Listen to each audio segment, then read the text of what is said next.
Nifty આજે ફરી નવી રેકોર્ડ ટોચે 227 શેર્સ વર્ષની ટોચે પહોંચ્યા. શેર બજારમાં આજે સુધારા તરફી ખુલ્યા બાદ પ્રોફિટ બુકિંગ અને સ્ટોક સ્પેસિફિક તેજીની ચાલના પગલે સળંગ બીજા દિવસે શુષ્ક માહોલ સર્જાયો છે. નિફ્ટી 50 નવી સર્વોચ્ચ ટોચ બનાવી છે, જ્યારે સેન્સેક્સ નવી ઐતિહાસિક ટોચ નજીક પહોંચ્યા બાદ વેચવાલીનું પ્રેશર વધ્યું હતું. બીજી તરફ બીએસઈ ખાતે 10:36 વાગ્યા સુધીમાં 227 શેર્સ વર્ષની નવી ટોચે પહોંચ્યા હતા, જ્યારે 209 શેર્સમાં અપર સર્કિટ વાગી હતી. સેન્સેક્સ આજે 250.55 પોઈન્ટના સુધારા સાથે ખુલ્યા બાદ વધી રેકોર્ડ ટોચ નજીક પહોંચ્યો હતો, પરંતુ પ્રોફિટ બુકિંગના કારણે 83.11 પોઈન્ટ ઘટ્યો હતો. 10:45 વાગ્યા સુધીમાં સેન્સેક્સ 412.63 પોઈન્ટની વોલેટિલિટી સાથે 217 પોઈન્ટ ઘટાડે 73,261.93 પર ટ્રેડ થઈ રહ્યો હતો.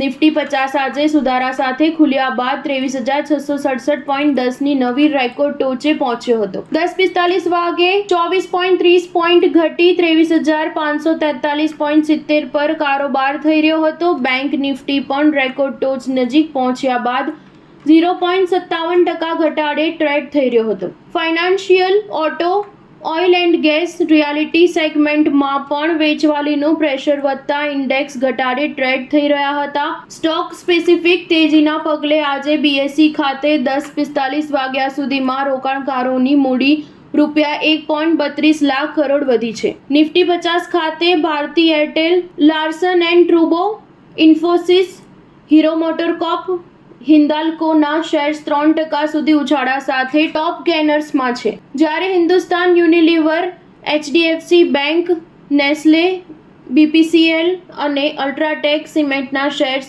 1.44% સુધી ઘટાડે ટ્રેડ થઈ રહ્યા છે. સ્ટાર ન્યૂઝ 7 હંમેશા સચ્ચાઈની સાથે.